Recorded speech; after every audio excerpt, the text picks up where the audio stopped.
Halo para pendengar dimanapun kalian berada. Kali ini saya pengen podcast lagi bareng admin dari channel Zero 101. Buat yang gak tahu nih, channel Zero 101 adalah channel yang memang fokus ke pembahasan Mahoka, atau lebih tepatnya menceritakan Mahoka. Nah, setelah kemarin saya tanya-tanya tentang ReZero ke si Mitama, sekarang giliran gua pengen tanya-tanya tentang Mahoka ke Zero 101. Halo bro.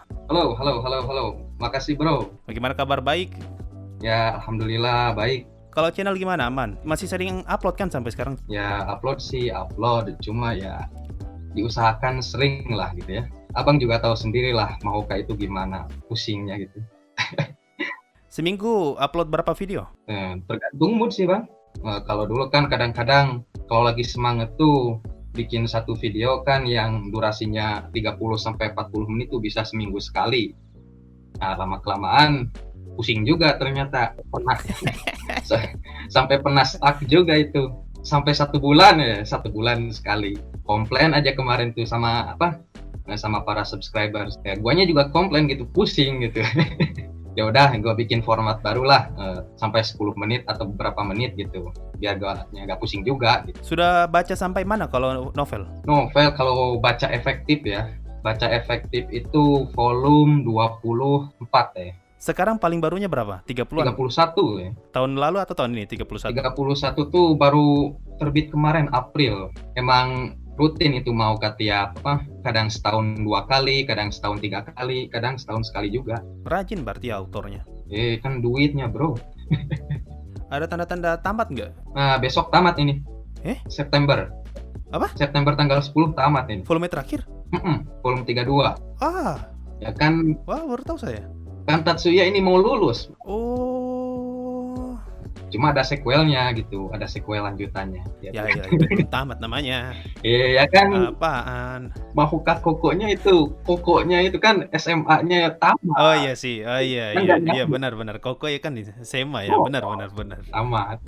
Ya kita juga sempat kaget itu, kok tamat tiba-tiba gitu, apa ikut tren kan?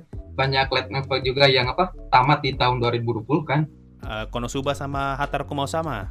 Tapi kalau Mahoka bikin sequel palingan ganti judul juga ya. Nggak mungkin pakai nama Koko lagi kan? Enggak pakai judul, cuma biasanya kan pakai embel-embel gitu kayak Towaru Majutsu atau Towaru series gitu kan.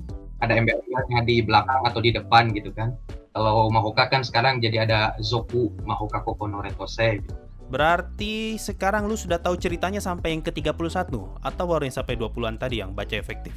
Baca efektif emang 24, tapi ya gue juga baca ringkasan-ringkasan juga sih. Penasaran juga kan. Kalau gitu saya pengen nanya nih, salah satu pertanyaan yang sempat rame di channel gue ketika masih awal-awal bikin channel sih. Bang, Mahoka Season 2 itu kapan? Karena setahu saya nih, kayaknya saya dengar kabar Mahoka Season 2 ini paling sering kena tunda. Ya, maklum lah kan sekarang lagi pandemi lah. Di sana juga pasti kena efek kan. Kan kita juga tahu ReZero juga kan kena imbas, dia juga dimundurin. Sao dimundurin. Tapi kan ReZero nggak separah Mahoka menurut saya sih. Mahoka kan berapa kali kena PHP nih fansnya. Katanya mau season 2 nggak jadi-jadi. Enggak. Perasaan nggak pernah ada info tuh Mahoka tuh. Nggak pernah ada season 2. Kayaknya pernah gue dapet sih. Tapi ya udahlah kalau gitu, mungkin gue salah info. Berarti fixnya kapan nih kira-kira? Ya Oktober. Moga aja.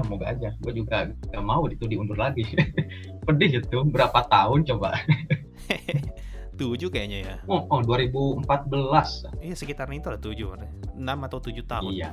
Lumayan lama ya. Lumayan lah. Kalau gue SD udah lulus kan. Ini, lu juga pasti tahu kalau gue pernah bahas Mahoka dan sempat buka segmen tentang Mahoka. Sempat gue bikin prediksi sih kalau season 2 bakalan ngambil 3 volume aja. Karena berdasarkan judulnya, dan saya masih ingat banyak yang komentar kalau nggak setuju sama nggak percaya. Nggak mungkin bang, masa season 1 24 episode, season 2 cuma 13. Nggak mungkin, tidak masuk akal. Dan kayaknya benar kan, cuma 13 episode kan season 2? Jelas itu 13 episode lah. Soalnya kan ya bener, lihat aja dari judul gitu. Kaihosa gitu atau Visitor Arc. Visitor kan itu cuma 3 volume kan. Dan kalau bandingin ke season 1-nya itu ngecakup 6 volume, 26 episode. Ya, di sini bisa dibandingin lah. Pas season 2-nya kalau cuma ngadaptasi 3 volume, pastinya 13 episode masuknya itu. Pastinya 13 episode. Saya juga berharap gitu, Mahoka ya 26 episode. Siapa sih yang nggak mau gitu kan? Tapi ya realistis aja gitu. Realistis. Judulnya udah jelas-jelas ini Arc the Visitor kan? Arc Visitors. Masa tiba-tiba ngelewatin? Iya. Kalau mau dipanjangin ke arc lain itu, wah, bakal lebih dari 26 episode itu. Bisa sih, mungkin kayak pakai caranya ini Re:Zero Season 2, ada part 1 sama part 2-nya. Jadi part 1-nya yang Arc the Visitor, nah part 2-nya nanti arc yang lain. Bisa aja sih. Bisa. Cuma kan gue nyangkanya gini, adaptasi anime itu, apalagi Mahoka ya, itu dikhususin kan buat yang suka baca light novel gitu, buat readers-nya gitu. Malahan kan di season 1-nya kan ada part yang diliwat gitu kan. Gimana emang ini itu khusus buat para readers gitu. Kadang kan sekarang Mahoka ini banyak garap project manga gitu. Aduh, itulah saya pusing loh sebenarnya. Bagaimana cara baca manga Mahoka ini, karena beda manga beda arc loh. Iya, cuma kan ada manganya itu kan ada yang emang per volume gitu. Ya walaupun beda mangaka, tapi emang masih berkesinambungan lah. Nah, itu yang saya bingung, mana yang duluan, mana yang belakangan ini. Kan kalau satu volume kan gampang, oh chapter 1, chapter 2, chapter 3. Nah, kalau beda buku kan bingung, ini mana yang dibaca duluan, mana yang setelah ini lanjutannya. Nah, itu juga kayaknya emang pasar Mahoka ini emang dikhususin banget gitu, buat yang emang fans bener sama Mahoka gitu.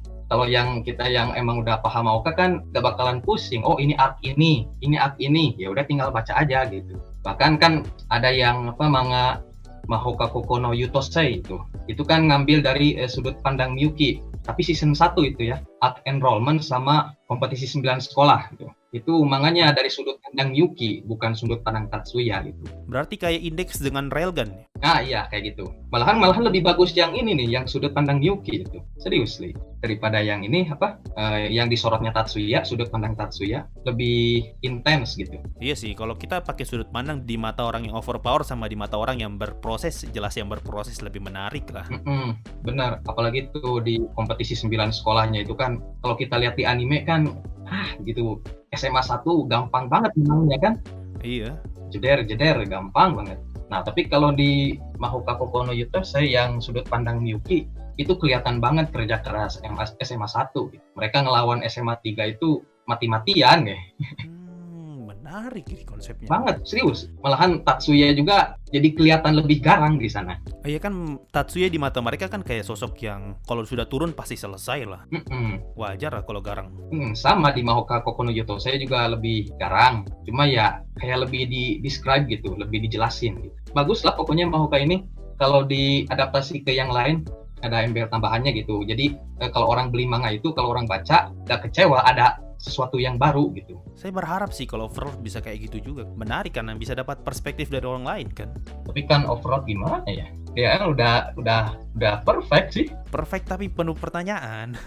Ya itu kan misteri. Kan biasanya kan genre fantasi kayak gitu kan ada loophole-nya lah, ada lubangnya yang bisa harus dipikirin sama fans atau pembaca. Kalau Mahoka tuh kayak gak ada gitu. Harus logik gitu. Pengen bikin teori juga gimana, bentar lagi mau kelar, mau bangke gitu.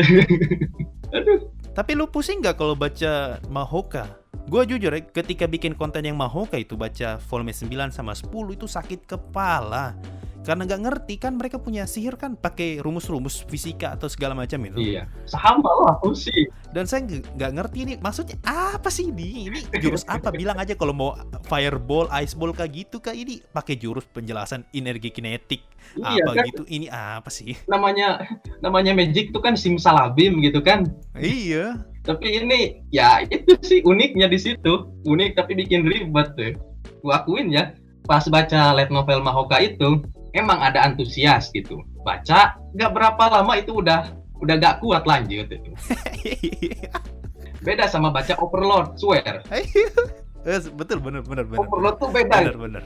Punya jiwa ini kan baca tapi malas gitu. Cuma pas baca Overlord itu waduh gak bisa berhenti gua. Terutama di arc-nya pembantaian yang splat itu.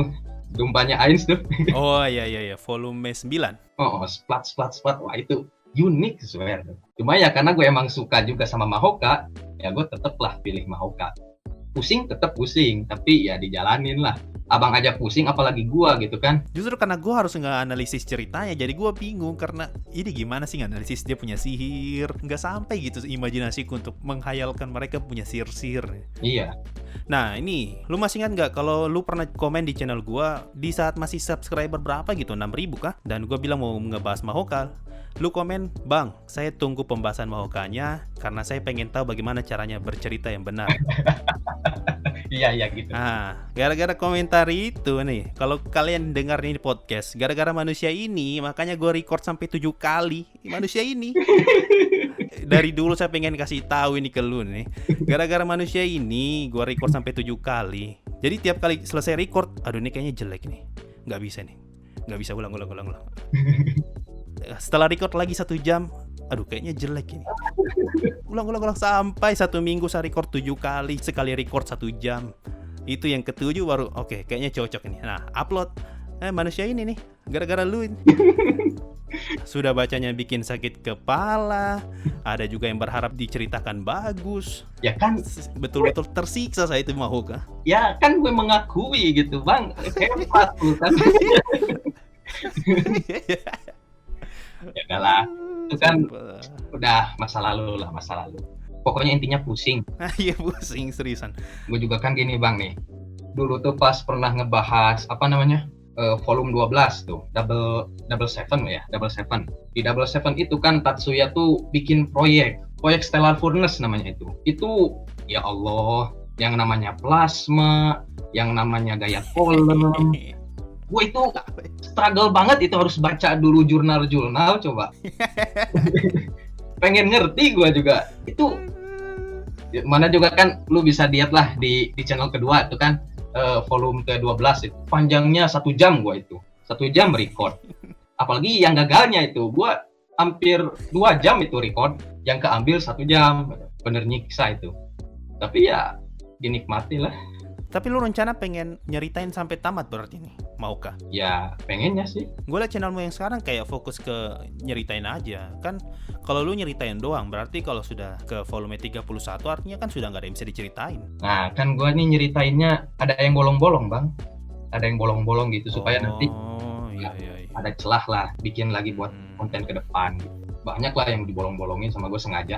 Yang penting kan ya para pendengar gitu tahu lah garis besarnya aja dulu. Kalau kayak gue kan seling-seling, kadang pembahasan, kadang cerita. Karena takutnya kalau nyeritain doang, nanti kalau sudah selesai cerita mau bahas apa.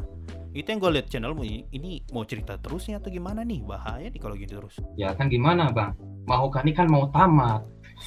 Mahoka mau tamat, gue baru pembahasan baru volume 20. Kalau abang kan overlord, volume terbaru lagi kan bisa imajinasi di situ main. Kalau gue kan imajinasi main masih ada sumber di depan, masih banyak, numpuk 10 volume. Oh iya benar juga ya, benar. Ya, kalau ngarang kan malah ya salah juga ntar. Ngasih dasar dulu ya. Para master kan ntar komen lagi. Ya kalau komennya membangun ya kita juga pasti mau lah ya kalau komennya membangun gitu.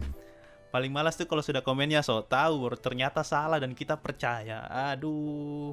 Pernah saya itu waktu awal-awal bikin channel, banyak yang komen kan, "Bang, begini. Oh, saya percaya aja." Lama kelamaan kayaknya dia salah ini. Dan ternyata gue selama ini dengar orang yang salah. Akhirnya gue lebih banyak riset daripada dengar. Iya, harus ngebuktiin sendiri itu. Apalagi Mahoka ini kan gimana? Masalah si Miyuki adik kandung atau bukan aja udah pada gak mau riset. Nah, itu. Sempat juga tuh ada yang komen, "Bang, nyeritain dong sampai tentang Miyuki dan Shiba yang bukan sepupu." Itu bener gak sih? Itu ada sejarah panjangnya lagi atau gimana? Ya emang panjang sih itu di volume 16 kan. Ya intinya singkat aja gitu ya. Tatsuya sama Miyuki itu bukan saudara. Saudara kandung, asli 100% saudara kandung mereka. Beneran saudara? Iya, saudara kandung. Mereka disuruh tunangan loh walaupun saudara kandung gitu, sama ketua klan Yotsuba Maya. Wah, gimana kan ini bakal heboh gitu. Incest dong ceritanya. Tapi ya di sana ada fakta lagi gitu. Ada fakta bahwa Miyuki itu penyihir modifikasi. Oh, humanoid. Enggak sih, penyihir modifikasi. Gimana ya kalau di dunia Mahoka tuh? Homunculus. Enggak. Mereka manusia, lahir biasa dari sel sperma sama sel telur gitu biasa. Yang namanya penyihir modifikasi itu kan ada 2 gitu. Ada yang emang kayak bayi tabung gitu. Ada yang lahir alami gitu di perut ibu gitu. Nah, Miyuki ini kemungkinan besar menurut gua bayi tabung gitu. Nah, terus kenapa disebut penyihir modifikasi? Ya, Miyuki ini sewaktu kecil, dia ini gennya gitu atau DNA-nya diotak-atik sama klan Yotsuba gitu. Supaya dia tuh bisa jadi limiter buat Tatsuya kalau nantinya si Tatsuya ini ngamuk-ngamuk gitu. Kan kalau Tatsuya ngamuk ya hancurlah dunia gitu. Tujuan lain selain jadi limiter Tatsuya, tujuan modifikasi itu ya buat jadi pendamping hidup Tatsuya juga gitu. Intinya ya teman hidup sehidup semati gitu. Untuk mengatasi ini masalah incest tadi kan, kalau yang namanya incest kan keturunannya bakal cacat gitu kan ya. Bukan cacat gitu. Lebih kemungkinan besar gitu ya. Dilakukanlah itu modifikasi gen gitu. Nah, di sini modifikasi gen itu bukan berarti menurut gua ya. Nah, ini ada teori juga di sini, teori gua sih. Modifikasi gen itu bukan berarti merubah gennya Miyuki gitu, tapi ngebersihin hal-hal negatif dalam DNA-nya Miyuki gitu. Jadi misalkan kalau nanti Tatsuya sama Miyuki nikah atau kawin, keturunan mereka gak cacat gitu. Soalnya kan DNA Miyuki ini udah disempurnain gitu, gak ada hal yang cacat sama sekali. Ini kan bisa dibuktiin kata Yotsubamaya juga, penampilan Miyuki, hawa Miyuki, sihir Miyuki, ini kayak titisan Tuhan kalau kata Yotsubamaya. Nah, intinya gitulah. Ini dua orang ini OP atau gimana sih? Banget, Bang. Hah? Banget. Banget? Dua-duanya? Banget. Sampai volume 31 ini, dua-duanya ini gila OP-nya. Sambil patokan anime aja ya. Kan kalau di anime oke lah kalau Tatsuya OP, tapi Miyuki kayaknya nggak OP-OP amat sih. Kalau di anime tuh gimana ya? Kalau cerita tuh kayak baru pemanasan, Bang, kalau di anime itu. Oh iya, saya ngerti. Oke. Pemanasan gitu. Baru naik ke masalah itu sejak Tatsuya diumumin sebagai anggota dari klan Yotsuba. Nah, di situ baru mulai panas mesin. I see. Jadi kayak perkenalan dulu ya. Iya. Perkenalan 1 season, 26 episode. Sebuah perkenalan yang panjang sekali. Iya. Makanya kalau orang itu kan, ya kalau gua ajak orang nonton gitu kan, saranin anime Mahoka gitu, mereka nggak ngerti apa hebatnya anime Mahoka gitu. Soalnya kan, ya datang, ada masalah kelar. Iya, benar-benar tipikal cerita inilah overpower. Iya, jadi mereka ini apa hebatnya gitu, gak ada klimaksnya, semua anti klimaks kalau udah Tatsuya yang ngatasin. Gue juga pikir gitu sih, cuma ya emang gue demen aja gitu sama Miyuki dulu tuh, sama voice actress-nya, sama Saori Hayami, ya gue tonton aja. Kalau misalnya si Miyuki sama Tatsuya OP, berarti sepanjang volume sampai 31 lah, itu ada yang bisa setara mereka nggak? Pastinya. Ada yang sama-sama OP? Nggak, gini. Keopean mereka itu kan secara personal. Kalau 1 lawan 1 bisa OP. Tapi kalau digabung sama satu pasukan, ya nggak OP juga. I see. Di dunia Mahoka kan unsur politiknya itu kental banget gitu. Ngelangkah aja perlu pertimbangan gitu. Ntar pengaruhnya ke klan sendiri gimana, ntar pengaruhnya ke negara gimana. Nggak kayak fantasi lain gitu. Kalau emang dia bermasalah, jeder, mati gitu kan. Ya enggak. Saya ngerti. Nah, sampai volume 31 sendiri emang ada sih orang yang kalau one on one sama Tatsuya itu ada yang kuat. Yotsubamaya tuh dia pernah ngingetin Tatsuya, ada 3 klan dianggap ancaman lah bagi Tatsuya gitu, bagi klan Yotsuba. Klan Jumonji, klan Toyama, sama satu lagi itu Kudominoru, satu orang doang, bukan klan. Saya pengen tanya tentang ini sih, posisi The Movie Mahoka. Kan dari dulu kayaknya ada wacana tentang The Movie-nya Mahoka, dan saya sempat baca katanya itu cerita original. Tapi kenapa ada NG di sana? Berarti timeline-nya ada di mana nih? Sebelum season 2 atau setelah season 2? Sebenarnya itu kan Movie Mahoka tuh emang cerita original. Tapi ya kalau ditulis sama pengarangnya ya jadi bagian novel juga kan, jadi side story gitu. Nyambung nggak dengan season 2 nanti? Ya kalau bilang nyambung sih, cuma gak pengaruh besar ke cerita gitu. Movie itu kan dibuatnya itu pas volume 23 rilis gitu, tahun 2017 urusannya. Nah itu kan kita tahu lah, itu kan yang movie itu setelah season 2. Emang lah bagian dari light novel, cuma ya disebut aja side story gitu. Berarti ceritanya setelah season 2 ya? Iya, setelah season 2. Karena saya rada bingung sih kalau secara urutan rilisnya ya. Kan movie dulu baru season 2. Dan di movie dia perkenalkan NG duluan nih. daripada season 2-nya. Jadi saya kira movie dulu nih timeline-nya baru lanjut ke season 2. Karena kan di movie ada Enji. Nah, itu kan balik lagi ke poin tadi. Kayaknya segala franchise Mahoka itu, Mahoka series ini emang untuk pembaca ya. Pembaca, benar itu. Mengingat itu kan movie-nya itu setelah volume 23 tuh, dari volume 11 dari season 2 lah istilahnya kan. Dari volume 9 itu berapa volume tuh? Emang khusus buat pembaca sih. Mereka gak muluk-muluk mikir orang gitu. Ngerti saya kalau gini saya ngerti, jadi paham saya caranya. Mereka tahu pasar ya. Kan nanti season 2 rilis pasti si Enji ini bakalan dapat spotlight banyak lah. Kira-kira nih Enji bakal ambil peran banyak gak nanti setelah season 2? Setelah arc The Visitor? Atau hanya sekedar karakter lewat doang? Gimana ya? Kalau Enji ini diibaratin mah di season satunya tuh kayak Mayumi lah. Pentingnya tuh ya. Kayak Mayumi gitu. Mayumi yang mana ya? Caingusa. Ketua OSIS kah? Ya, yang ketua OSIS mantan ya. Iya. Sosoknya itu kedepannya tuh ntar kayak gitu kalau menurut saya gitu ya. Istilahnya kak, si Anji serius ini kayak nambahin beban buat Tatsuya sih. Nambahin beban serius gitu. Cuma ya karena cantik ya gak apa-apa. Tapi ceritanya nggak mengarah ke harem kan? Gimana ya? Harem tuh gue bingung juga definisi harem gitu. Secara hubungan aja lah, secara relationship kan palingan dia cuma dengan Miyuki aja kan, nggak bakal dengan cewek yang lain. Cuma cewek yang lain suka dengan dia, gitu aja kan? Oh iya, banyak sih, nggak banyak juga lah. Paling Lina ya, Anji itu termasuk suka lah ke Tatsuya. Ada Honoka juga, ada Mayumi. Tapi cuma sekedar suka kan?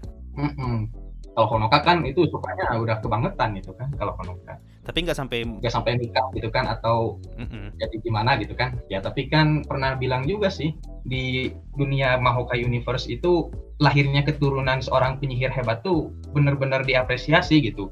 Jadi kalau nanti pun Tatsuya hubungan gelap sama orang lain gitu, itu masih bisa ditoleran. Soalnya kan, siapa sih yang gak mau anaknya Tatsuya gitu kan? God of Destruction gitu. Bagus berarti. Walaupun misalkan tar resminya sama Miyuki, kan tar Tatsuya masih bisa punya simpanan gitu. Siapa tahu kan anaknya ntar lebih hebat dari hasil Tatsuya sama Miyuki. Berarti si penulisnya ini emang sudah atur setup untuk menghindari cerita harem yang tidak harem. Iya. Kayak rute harem diperbuka gitu. Endingnya bisa aja harem nih. Jadi lu nggak usah kecewa kalau misalnya Tatsuya nikah sama Miyuki, tapi yang lain nih masih ada kesempatan. Kayak gitu kan. Cuma saya masih agak kurang ini sih di incestnya. Apa tidak kontroversial itu ceritanya kalau incest? Ya gimana ya? Kita aja sih yang sentimen, kita aja orang luar. Bukannya Jepang juga incest nggak baik? Ya kan, light novel kan banyak yang ini bang. Ya kan, masanya Mahoka kan ngambil setting yang realistis. Biasanya kan kalau realistis tuh agak dekat dengan kehidupan, dan kalau terlalu menyinggung kan bisa heboh. Iya, kan pas pengumuman Tatsuya ditunangin sama Miyuki juga kan udah pada heboh itu. Ten Master Clans. Kok Tatsuya sama Miyuki itu ditunangin gitu kan, mereka saudara kandung. Ya ada aja sih alasan gitu. Katanya Tatsuya ini anaknya Maya gitu kan. Ya supaya sekedar ngebolehin aja gitu di pandangan orang lain. Ngerti sih saya kalau gini. Pintar berarti yang nulis ini. Gimana ya, kayak magic itu di atas segalanya kalau udah di sana tuh. Kemampuan sihir tuh. Berarti konsepnya Mahoka nih nggak realistis amat. Semi-semi realistis lah, masih nyampur-nyampur dengan hal seperti ini. Sambil contoh kayak gini lah, kayak Nisekoi. Nisekoi kan di awal diberi kesan kalau ini cerita harem, tapi ujung-ujungnya kan dia cuma nikah sama Onodera. Secara cerita ini realistis, sehingga endingnya pun tidak bisa harem, harus pilih salah satu. Saya kiranya Mahoka juga bakalan gitu, karena kan realistis banget. Tapi ternyata enggak juga ya. Enggak sih. Kata saya mah itu mencoba untuk terlihat realistis gitu. Aku ngerti saya. Kalau gini saya ngerti ceritanya. Keadaan magic aja itu udah agak realistis gitu.